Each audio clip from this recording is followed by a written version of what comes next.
नमस्कार दोस्तों, स्वागत है आपका वेदांत क्लासेस के यूट्यूब चैनल पर। एनसीईआरटी की जो टेस्ट सीरीज चल रही है उसे आपने ज्वाइन जरूर कर लिया होगा। बाकी प्रश्न भी हम कर रहे हैं। साथ ही आपको अनअकैडमी पर जुड़ने का अभी मौका है। 4 बजे रोज हमारी क्लास होती है जो कि संस्कृत की होती है और 10 बजे होती है बाल विकास एवं शिक्षा शास्त्र की।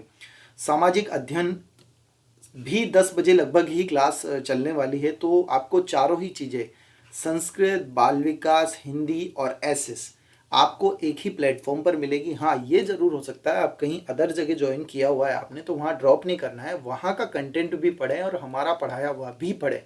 हो सकता है आपको दोनों से बहुत बेनिफिट हो। एग्ज़ाम क्रैक करने में, एग्ज़ाम को हमें उसमें सफलता प्राप्त करने में बहुत आसानी भी हो सकती है। चलिए आज के प्रश्न कर लेते हैं। 19 नंबर का प्रश्न है। एक नंबर नहीं डाला है, 19 नंबर है क्योंकि रेंडमली ये उठाए हुए हैं। एक अंतर्मुखी व्यक्तित्व होता है। अंतर्मुखी मतलब जो अंतर्मुखी वाला बालक है वो कैसा व्यवहार करेगा? क्रिया करने की तीव्र इच्छा रखने वाला, ये तो बहिर्मुखी बालक का स्वभाव है। बालक और सरलता से परेशान हो जाने वाले, ऐसे ऐसे बालक जो प्रबल और सरलता से परेशान नहीं होते हैं, ये भी कैसे होते हैं? बहिर्मुखी बालक होते हैं। विनम्र सरल स्वभाव अंतर्मुखी बालकों का होता है। अगर उन्हें कहीं बैठा दोगे तो वो बैठे ही रहेंगे, यानी कि उनका सरल स्वभाव है, विनम्र स्वभाव है। व्यक्तित्व जो पर्यावरण के प्रभाव के प्रति तुरंत रिएक्शन देता है, तुरंत प्रतिक्रिया देता है, यह भी बहिर्मुखी बालक का गुण है। तो बहिर्मुखी बालक के 3 गुण याद रख लो और एक अंतर्मुखी बालक का गुण हो गया बहिर्मुखी बालक। बहिर्मुखी, ये भी बहिर्मुखी बालक का है, ये भी बहिर्मुखी बालक का है। तो फिर एक अंतर्मुखी बालक का ये हो गया अंतर्मुखी बालक। ठीक है, तो अंतर्मुखी बालक ये वाला गुण है। चलो, डिसलेक्सिया संबंधित है। इनमें से डिसलेक्सिया किससे संबंधित है? तो पठन विकार डिसलेक्सिया में आएगा। और जो डिसकैलकुलिया है वो गणितीय संबंधी विकार होता है। किस अनुच्छेद के अनुसार माता पिता का यह कर्तव्य है कि वह 6 से 14 वर्ष के बच्चों को विद्यालय में प्रवेश करवाए?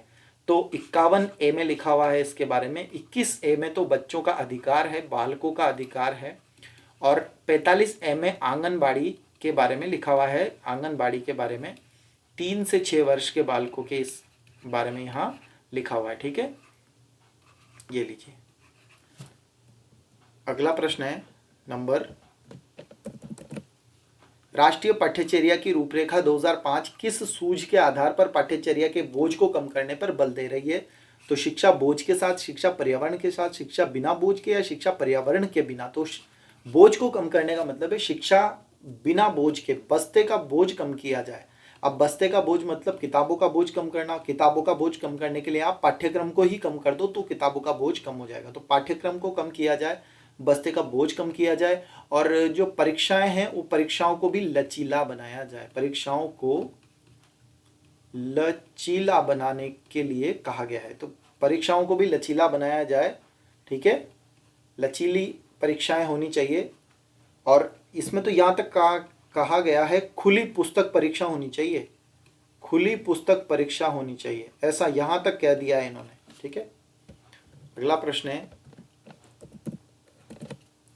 शिक्षा के क्षेत्र में निम्नलिखित में से सबसे महत्वपूर्ण कौन होता है? तो बालक सबसे महत्वपूर्ण होता है। अधिगम निर्योग्यता शब्द का सबसे पहले प्रयोग किसने किया? तो अधिगम निर्योग्यता जो शब्द है उसका प्रयोग सबसे पहले सैल्यूएल किर्क के द्वारा किया गया था। तो याद रखना है, सैल्यूएल किर्क का नाम आपको याद रखना पड़ेगा।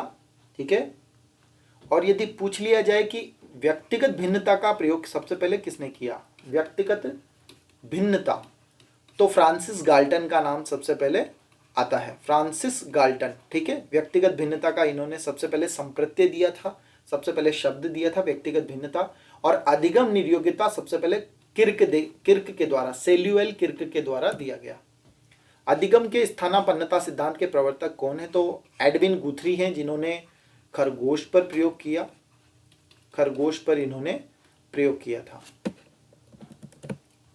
C.H. जड़ ने अधिगम स्थानांतरण के कौन से सिद्धांत का प्रतिपादन किया? तो इन्होंने सामान्यीकरण का सिद्धांत का प्रतिपादन किया। समान तत्वों का सिद्धांत थॉर्नडाइक के द्वारा प्रतिपादित किया गया। इन्होंने कहा कि समान तत्व होते हैं दो स्थितियों में, इसीलिए आपस में उनमें लर्निंग हो पाती है। मानसिक शक्तियों का सिद्धांत नहीं दिया गया है। और एक और नाम याद रखना है, देखिए जड़ का सिद्धांत तो सामान्यीकरण हो गया थॉर्नडाइक, एक स्पीयरमैन ने भी एक सिद्धांत दिया है जिसे हम कहते हैं सामान्य से विशिष्ट स्थानांतरण या अधिगम का सिद्धांत। तो सामान्य से विशिष्ट जो ट्रांसफर थ्योरी है, स्थानांतरण का जो सिद्धांत है वो दिया गया है स्पीयरमैन के द्वारा। तो 3 लोगों का नाम आपको ट्रांसफर, लर्निंग ट्रांसफर के बारे में ध्यान रखना है। अन्वेषण का सिद्धांत किस मनोवैज्ञानिक ने द्वारा दिया गया?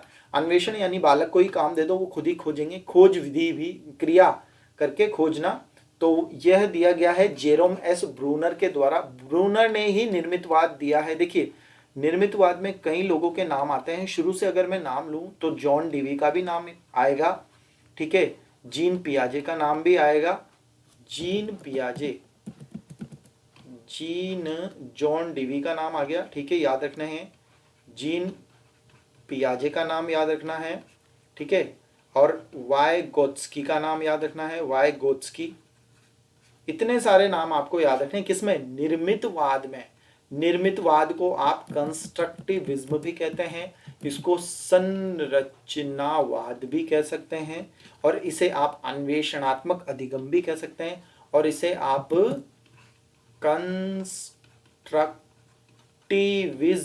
कंस्ट्रक्टिविज्म भी कह सकते हैं। ये इतने सारे इसके नाम है। तो जेरोम एस ब्रूनर ने अन्वेषण का सिद्धांत दिया है, और अन्वेषण का जो सिद्धांत दिया, इनका नाम भी आता है, जेरोम एस ब्रूनर का भी नाम आता है।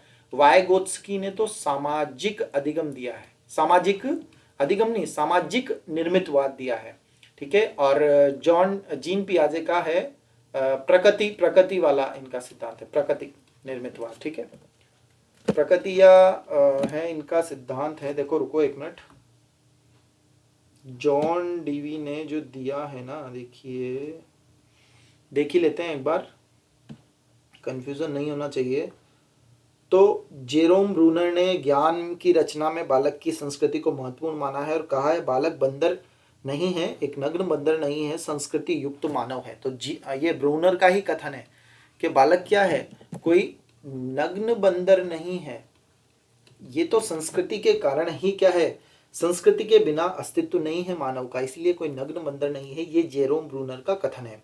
वाइगोत्स्की का नाम याद रखना है, सामाजिक निर्मितवाद वाइगोत्स्की ने दिया है, इसलिए ये इनका जोड़ा बन गया, सामाजिक और वाइगोत्स्की, ठीक है। जॉन डीवी ने ऐसा कोई नाम नहीं दिया है, केवल ऐसा कहा गया है कि जॉन डीवी और जीन पियाजे को ही जो श्रेय जाता है ना निर्मितवाद, वो इन्हें जाता है। कक्ष में यानी स्कूल में कक्षाओं में प्रयोग करने का श्रेय इन दोनों को जाता है, जॉन डीवी और जीन पियाजे को, ठीक है। और विषय देखिए, ये बहुत इंपॉर्टेंट टॉपिक है, इसलिए हमने इतना समय खर्च किया है, वरना नहीं करते। अब यहाँ हमने जो बताया ना आपको, ये प्रकृति निर्मितवाद नहीं है, यहाँ आपको ध्यान रखना है वैयक्तिक निर्मितवाद के जनक है, व्यक्तिगत भिन्नता के कारण व्यक्तिक निर्मितवाद के जनक है जीन पियाजे, ठीक है। और वाइगोत्स्की ने तो यहाँ तक कहा है कि ब्रूनर, दोनों ने कहा है वयस्कों के सहयोग को महत्वपूर्ण माना है इन्होंने, कि बड़े बच्चों का सहयोग बहुत महत्वपूर्ण है, और इसके फोल्डिंग कहते हैं इसे, इसके फोल्डिंग तथा वाइगोत्स्की दोनों ने, ब्रूनर इसके फोल्डिंग और वाइगोत्स्की जेडपीडी, ठीक है, जेडपीडी कहते हैं, जॉन ऑफ प्रॉक्सिमल डेवलपमेंट, इसे कहा जाता है किसे, वाइगोत्स्की और ब्रूनर का, दोनों का। जब ये इन्होंने कहा ना वयस्कों का सहयोग जरूरी है, तो इसी अवधारणा को कहते हैं ब्रूनर। ब्रूनर से ब्रूनर शुरू हो जाएगा, नाम लिखो ब्रूनर, इसके फोल्डिंग, इसके फोल्डिंग, ब्रूनर इसके फोल्डिंग तथा वाइगोत्स्की, तथा वाइगोत्स्की, इसे कहा जाता है ब्रूनर इसके फोल्डिंग एंड वाइगोत्स्की। चलो ये है निर्मितवाद आपका, ठीक है। इसके फोल्डिंग का मतलब होता है ढांचा। अगला प्रश्न है आपका, अधिगम के किस सिद्धांत के आधार पर शिक्षण में समस्या समाधान विधि को अपनाया गया है? मतलब अंतर्दृष्टि विधि या सूझ विधि, सूझ विधि भी कहते हैं इसे, सूझ आ जाती है समस्या आने पर। अधिगम स्थानांतरण के जो समान तत्व का सिद्धांत है वो थॉर्नडाइक के द्वारा दिया गया, और सामान्य से विशिष्ट का स्पीयरमैन के द्वारा दिया गया है। दोनों को ध्यान रखना है आपको। अगला प्रश्न है, निम्न अधिगम के सिद्धांत है और उनके प्रतिपादक हैं, इनमें से अशुद्ध छांटो। आवश्यकता अनुक्रम का सिद्धांत जो दिया गया है मैस्लो के द्वारा दिया गया है। अब्राहम मैस्लो इनका पूरा नाम है, अब्राहम मैस्लो। ठीक है। अनुकूलित अनुक्रिया का सिद्धांत भी कह सकते हैं आप, इसे दूसरे नाम से भी जाना जाता है। किस नाम से जानते हैं बताओ, कमेंट कर दो आप, कोई दिक्कत नहीं है। अनुकूलित अनुक्रिया को आप पावलोव के सिद्धांत के नाम से भी जानते हैं। हाँ, शास्त्रीय अनुबंधन, शास्त्रीय अनुबंधन का सिद्धांत है कौन सा, अनुकूलित अनुक्रिया का सिद्धांत। संबंधवाद का सिद्धांत दिया है, प्रयास व त्रुटि का सिद्धांत है, थॉर्नडाइक का बिल्कुल सही है। थॉर्नडाइक नहीं दिया है तो फिर पुनर्बलन का तो हल का पुनर्बलन का सिद्धांत है, स्किनर का नहीं है। ठीक है, तो स्किनर ने फिर कौन सा दिया है, इन्होंने तो आरएस थ्योरी दी है, आरएस थ्योरी। ठीक है, आरएस थ्योरी किसने दी, स्किनर ने दी। थॉर्नडाइक ने क्या दी, थॉर्नडाइक ने एसआर थ्योरी दी है, तो एसआर आरएस दोनों अलग अलग हो गए। पावलोव ने कौन सी दी है, पावलोव ने कंडीशनल स्टिमुलस, तो सी या फिर एस थ्योरी, सी भी कह सकते हैं एस थ्योरी भी कह सकते हैं, सी एस नहीं कहना है, दोनों अलग अलग है। स्किनर ने आर टाइप थ्योरी दी है, आर टाइप थ्योरी। ठीक है, और हल ने जो दी है ना पुनर्बलन की, एस ओ आर, ओ लगा दिया। ठीक है, एस ओ आर थ्योरी इन्होंने दी है। मैस्लो ने कोई थ्योरी नहीं दी है, इन्होंने तो ट्राइंगल बना करके 5 आवश्यकताओं को निर्धारित किया है। सबसे नीचे वाली होती है शारीरिक, निम्न कहा गया है सबसे निम्न स्तर की, और उच्च वाली है आत्मसिद्धि, आत्मसिद्धि या वास्तविकीकरण। ठीक है, अगला प्रश्न है,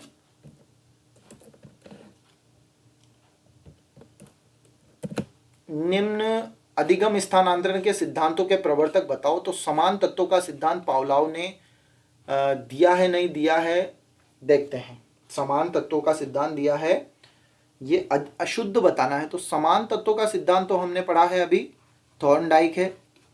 ठीक है, थॉर्नडाइक ने क्या कहा है, समान तत्वों का सिद्धांत अधिगम स्थानांतरण में से अशुद्ध बताना है, तो यही अशुद्ध है। पावलोव ने तो शास्त्रीय अनुबंधन दिया है, इसका मतलब यही करेक्ट होगा। देखो, सामान्यीकृत अनुभवों का सिद्धांत सीएच जड़ ने दिया है, बिल्कुल सही है। मानसिक शक्ति एवं अनुशासन का सिद्धांत फैकल्टी ऑफ साइकोलॉजी ने दिया है, और सामान्य एवं विशिष्ट तत्वों का सिद्धांत स्पीयरमैन ने दिया है, तो ये भी सही है, ये भी सही है, ये भी सही है।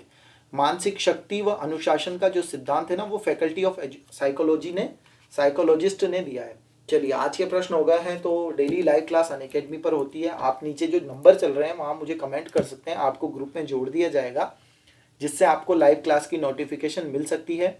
4 बजे संस्कृत होती है, 10 बजे सीडीपी और एसएसबी होती है, दोनों क्लासेस आपको मिक्स में मिलेगी। हालांकि अभी तक सीडीपी होती आई है, तो जैसा भी शेड्यूल रहता है आपको मैसेज कर दिया जाएगा रोजाना। और जुड़े, आगे के प्रश्न हम कल करेंगे, परसों करेंगे, जैसा भी आगे की वीडियो आ जाएगी आपको मिल जाएगी। मिलते हैं अगली वीडियो में, धन्यवाद।